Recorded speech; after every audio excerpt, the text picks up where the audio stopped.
Hello everyone, this is Sapna Sharda. Today I will teach you about our universe. ये our universe का मतलब होता है हमारा ब्रह्मांड. तो today I will teach you about our universe. इससे पहले वाली वीडियो में मैंने आपको our environment के बारे में बताया था. उसका लिंक कमेंट बॉक्स और डिस्क्रिप्शन दोनों में दे दिया गया है. Now I will teach you about our universe. Our universe, हमारा ब्रह्मांड. Our universe consist of number of stars. उसमें जो हमारा ब्रह्मांड होता है, हमारा जो यूनिवर्स है, उसमें बहुत सारी संख्या में स्टार्स होते हैं, प्लैनेट्स होते हैं, इंक्लूडिंग अवर अर्थ. हमारी अर्थ भी उसी में आती है. तो इन सब से मिलकर हमारा ब्रह्मांड बनता है. अब आता है star. Star is A ball of hot gases. Star क्या है? एक बॉल होती है हॉट गैसेस की, which gives us light and heat. जो हमको क्या देती है? प्रकाश और ऊर्जा हमको देती है. मतलब उससे गर्मी, हीट, ऊर्जा होती है. सन इज़ आल्सो स्टार. सन भी जो है एक स्टार है. प्लैनेट्स. प्लैनेट्स क्या होते हैं? Planets do not have their own heat and light. Planets की अपनी कोई हीट, अपनी हीट और लाइट नहीं होती है. दे reflect the light of stars. वो क्या रिफ्लेक्ट करते हैं? जो स्टार्स की लाइट होती है उसको रिफ्लेक्ट करते हैं. दे रिवॉल्व अराउंड द स्टार्स. और वे स्टार्स के चारों ओर चक्कर काटते हैं. सोलर सिस्टम क्या होता है? आप लोगों ने सौर मंडल के बारे में तो सुना ही होगा. तो वही हमारा सोलर सिस्टम है. अब सोलर सिस्टम क्या होता है? तो the sun and 8 planets belong to a family. वो जो है फैमिली की तरह बिलोंग करते हैं और कॉल्ड सोलर सिस्टम. और उनको क्या कहा जाता है? सोलर सिस्टम कहा जाता है. The 8 planets are. जो 8 प्लैनेट्स हैं वो क्या हैं? Mercury, Venus, Earth, Mars, Jupiter, Saturn, Uranus, Neptune. ये सब जो है 8 प्लैनेट्स हैं. All of them revolve in fixed path called the orbits. सारे के सारे जो चक्कर काटते हैं, एक फिक्स उनका पाथ होता है, उनका अपना एक फिक्स रास्ता होता है, जिसको हम क्या कहते हैं? ऑर्बिट्स कहते हैं. Planets rotate on their axis also. Planets जो है अपनी धुरी पर भी रोटेट होते हैं, चक्कर काटते हैं. Most planets have their satellites. बहुत से प्लैनेट्स की उनकी अपनी सैटेलाइट्स होती है. विच रिवॉल्व अराउंड दैम. जिसके चारों ओर विच रिवॉल्व, जो कि चक्कर काटते हैं उनके. मतलब most planets have their satellites. Most planets के अपनी सैटेलाइट्स होती है. विच रिवॉल्व अराउंड दैम, जो उन्हीं के चारों ओर चक्कर काटती हैं. Satellite does not have its own light. Satellite की अपनी कोई लाइट नहीं होती है.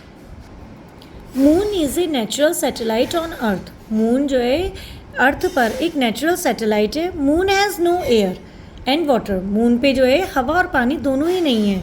Moon does not have atmosphere. Moon पे एटमॉस्फेयर भी नहीं है, वातावरण भी नहीं है, वायुमंडल भी नहीं है. Man have also made some satellites for weather forecasting. मनुष्य ने कुछ सैटेलाइट्स बनाई हैं, उनके द्वारा बनाई गई हैं. किसके लिए? वेदर फोरकास्टिंग के लिए. मतलब जो फोरकास्टिंग मतलब होता है भविष्यवाणी. तो वेदर फोरकास्टिंग मतलब जो हमें वेदर से संबंधित, मतलब जो हमारा जो बारिश होने वाली है, कल धूप होगी, मतलब ये सब चीज़ों की इंफॉर्मेशन के लिए. तो वेदर फोरकास्टिंग कि कल की, परसों की, आगे के दिनों के बारे में हमें पहले से पता चल जाए, उसके लिए उन्होंने क्या करी? कुछ सैटेलाइट्स बनाई हैं. And to help in communication. और किस चीज़ के लिए? जिससे कि उन्हें कम्युनिकेशन में हेल्प हो. Which are known as artificial satellites. जो किस तरह से जानी जाती हैं, उनको हम क्या कहते हैं?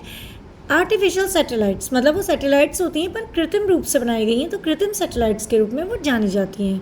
फॉर एग्जाम्पल आर्यभट्ट, रोनी etcetera.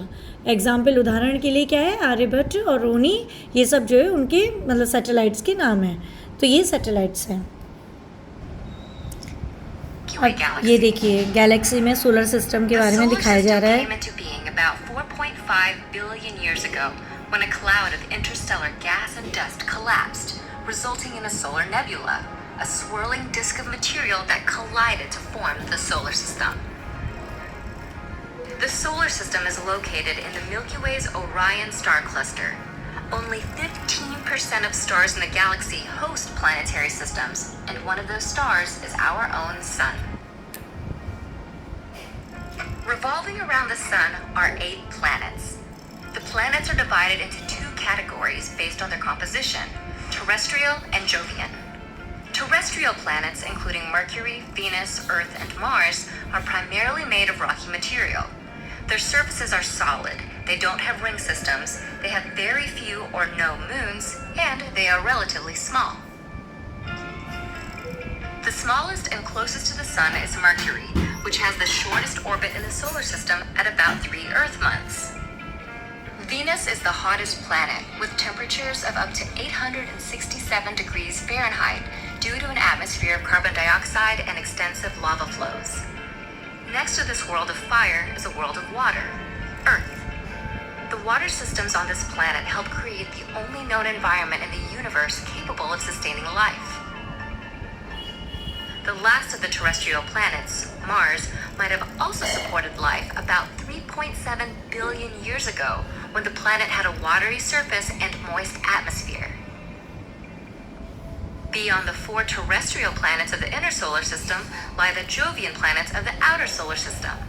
The Jovian planets include gas giants Jupiter and Saturn, and ice giants Uranus and Neptune. The gas giants are predominantly made of helium and hydrogen, and the ice giants also contain rock, ice, and a liquid mixture of water, methane, and ammonia. All 4 Jovian planets have multiple moons, sport ring systems, have no solid surface, and are immense. The largest Jovian is also the largest planet in the solar system, Jupiter. Nearby is Saturn, the solar system's second largest planet. Its signature rings are wide enough to fit between Earth and the Moon, but are barely a kilometer thick. Past Saturn are the ice giants Uranus and Neptune. The slightly bigger of these ice giants, Uranus, is famous for rotating on its side. Next to Uranus is Neptune, the outermost planet in the solar system and also one of the coldest. Orbiting the terrestrial planets is the asteroid belt, a flat disk of rocky objects full of remnants from the solar system's formation, from microscopic dust particles to the largest known object, the dwarf planet Ceres. Another disk of space debris lies much further out and orbits the Jovian planets, the icy Kuiper belt. Apart from asteroids, the Kuiper belt is also home to dwarf planets such as Pluto and is the birthplace of many comets. Beyond the Kuiper belt is the Oort cloud, a vast spherical collection of icy debris.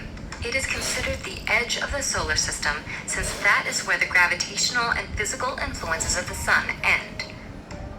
Our solar system's particular configuration of planets and other celestial objects, all revolving around a life-giving star, make it a special place to call home.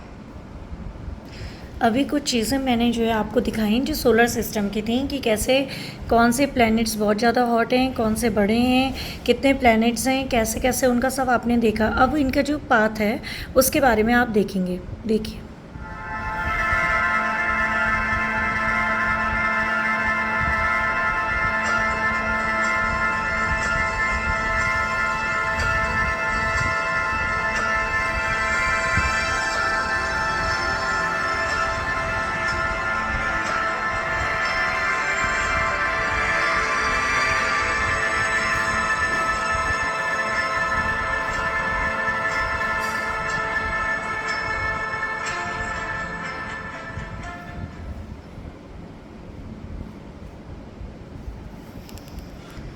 तो अब आपको ये चीज़ समझ में आ गई होगी कि planets कैसे वर्क करते हैं. और उसमें जो मतलब सोलर सिस्टम है उसमें जो 8 प्लैनेट्स हैं जिनके अपने फिक्स पैथ होते हैं, जिनको हम क्या कहते हैं, ऑर्बिट्स. ये जो मैंने अभी आपको वीडियो में दिखाया था वो ऑर्बिट्स का था कि वो जो उनका अपना रास्ता है, फिक्स पैथ है, उसी में वो मूव करते रहते हैं. तो वो क्या है, ऑर्बिट्स. कुछ प्लैनेट्स जो होते हैं ये चारों स्टार्स के चारों रोटेट करते हैं और कुछ अपनी दूरी पर भी घूमते हैं. अब आ जाता है, और हमने जो मनुष्य ने जो आर्टिफिशियल जो सैटेलाइट्स बनाई हैं उनको क्या कहते हैं, उनका नाम है आर्यभट्ट, रोहिणी. मतलब ये जो है उनके एग्जाम्पल्स हैं जो इन्होंने मनुष्यों के द्वारा बनाई गई हैं सैटेलाइट्स. अब आ जाता है स्टार्स एंड प्लैनेट्स. स्टार्स और प्लैनेट्स क्या हैं. तो अ star is a huge ball of hot gases. एक स्टार क्या है, वो जो है हॉट गैसेस के जो एक बड़ी सी बॉल है. It gives out heat and light.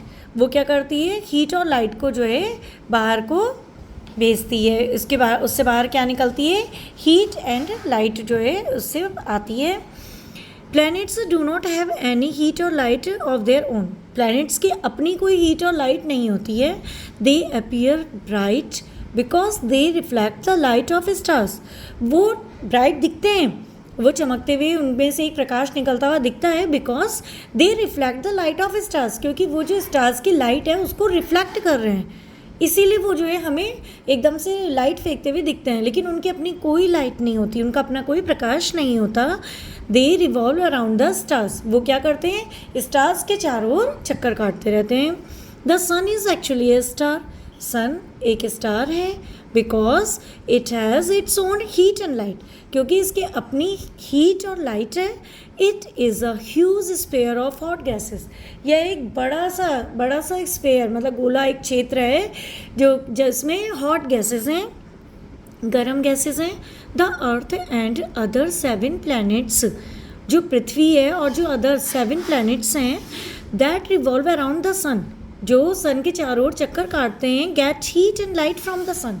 वो क्या करते हैं, हीट और लाइट सन से पाते हैं। The sun is the main source of energy in our solar system. Sun हमारे पूरे सोलर सिस्टम में, हमारे सौरमंडल में मेन सोर्स ऑफ एनर्जी है, मतलब उसी से सबसे ज़्यादा वो मेन सोर्स है एनर्जी का। The planet Mercury is closest to the sun. Planet Mercury sun के पास है।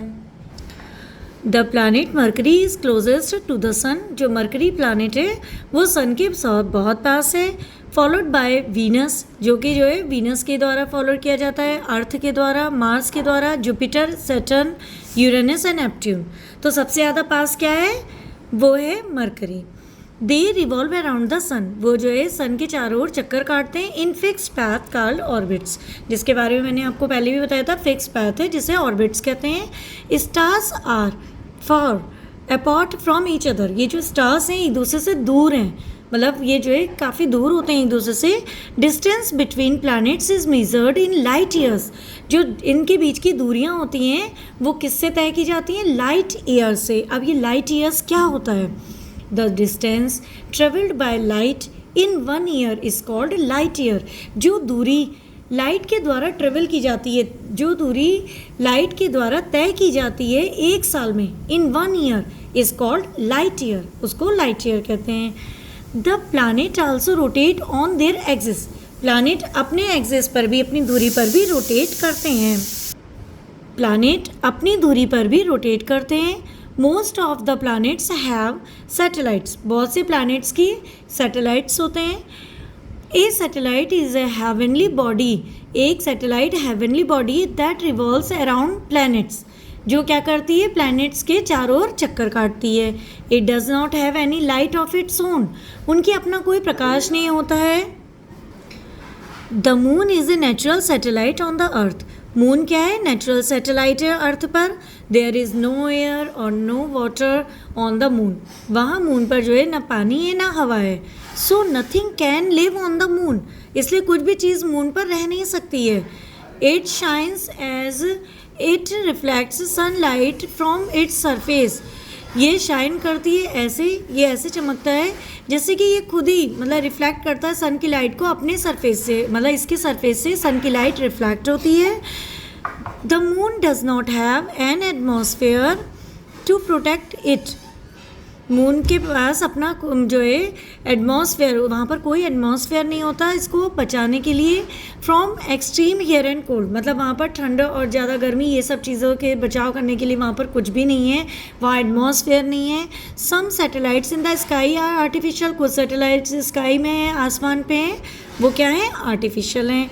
दे have been sent up by scientist, जो कि साइंटिस्ट वैज्ञानिकों के द्वारा भेजी गई हैं, ऑफ डिफरेंट कंट्रीज़, अलग अलग देशों से भेजी गई हैं, टू स्टडी स्पेस, स्पेस की स्टडी के लिए, टू फोरकास्ट वेदर और to help in communication.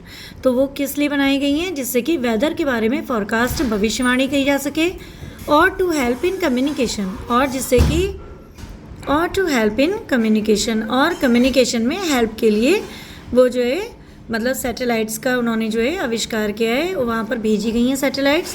The first one of these was Sputnik. जो पहली है उसका क्या नाम है? स्पुतनिक। स्पुतनिक मतलब ये एक नाम है स्पुतनिक, जो कि फर्स्ट वन ऑफ दीज, इन सब में जो सबसे पहली है उसका नाम था Sputnik. Some others are Aryabhata, Rohini etcetera. जो और हैं वो आर्यभट्ट और रोहिणी हैं। अब मैं आप लोगों को इसकी प्रैक्टिस एक्सरसाइज करा रही हूँ। चैप्टर तो आपको समझ में आ ही गया होगा, अब वो मैं प्रैक्टिस एक्सरसाइज करा रही हूँ। How many days does the earth take to complete one revolution.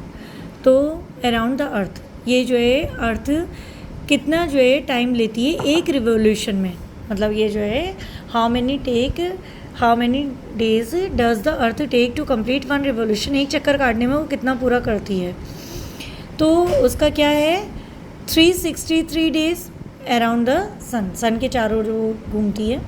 तो 363 डेज होते हैं, 365 डेज, 367 डेज, 360 डेज क्या होता है।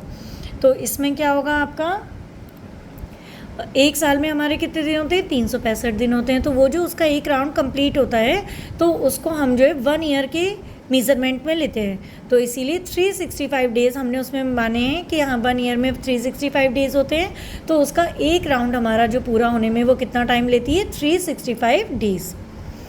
Okay, how many hours does the earth take to rotate on its own axis. वो जो अर्थ होती है वो अपनी ही धुरी पर रोटेट करने में कितना टाइम लेती है? वो अपनी धुरी पर रोटेट करने पे कितना टाइम लेती है? 25 घंटे लेती है, 24 आवर्स लेती है, 30 hours, 28 hours, none of this. तो आप सबको पता है कि एक दिन में हमारे 24 आवर्स होते हैं। तो वो जो अपनी धुरी पर रहते हुए एक बार रोटेट होती है पूरा अपनी धुरी पर, जब वो चक्कर काटती है तो उसका एक चक्कर 24 आवर्स का टाइम लेता है। और उस 24 आवर्स को हम कैसे मेज़र करते हैं? एक दिन के हिसाब से। तो वो हम लोगों के लिए एक दिन होता है। The first artificial satellite was, first artificial satellites कौन सी थी? Sputnik 1, Rohini, Aryabhata, INSAT series, none of this. तो सबको पता है स्पुतनिक 1 ये जो है सबसे पहली आर्टिफिशियल सैटेलाइट थी। अब अगला क्वेश्चन हमारा आता है, the outer layer of the earth is called. जो बाहर की लेयर होती है अर्थ की वो क्या कहलाती है? उसे क्रस्ट कहते हैं, मैंटल कहते हैं, कोर कहते हैं, मैग्मा कहते हैं, या नन ऑफ दिस। कोर तो सबसे अंदर का हो जाता है ना, और ये उनके बीच की लेयर्स हो जाती हैं। तो आपका सबसे बाहर की लेयर को क्या कहते हैं? अर्थ की क्रस्ट कहते हैं। तो इसका आंसर हो जाएगा ए। क्रस्ट जो है उसकी सबसे आउटर लेयर होती है। Which one of the following is the natural satellite on the earth, है ना। तो ये जो है which one of the following natural satellite earth पे कौन सी होती है? Rohini, Aryabhata, moon, sun, none of these. तो नेचुरल सैटेलाइट मून होती है ना। ये तो आप सबको पता है। 6 क्वेश्चन मैं अभी स्किप कर रही हूँ, उसके बाद मैं जो है लास्ट में वो आपको बताऊंगी, लेकिन आंसर आप लोग वही कमेंट सेक्शन में दीजिएगा। अब अगला क्वेश्चन हमारा आता है, a filling the blanks dash, a dash is a luminous ball that is held together by its own gravitational पुल।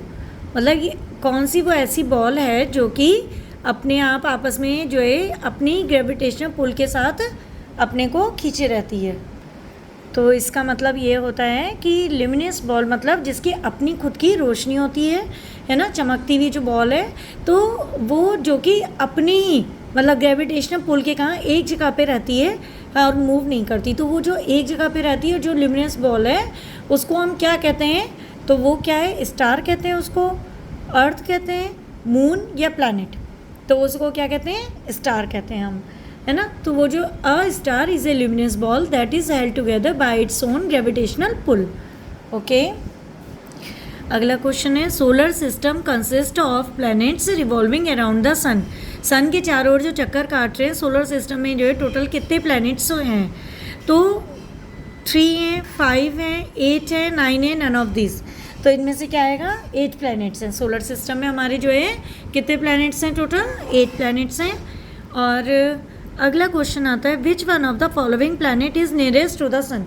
सन के सबसे करीब कौन सा प्लैनेट है, जिसके बारे में मैं आपको बता भी चुकी हूँ।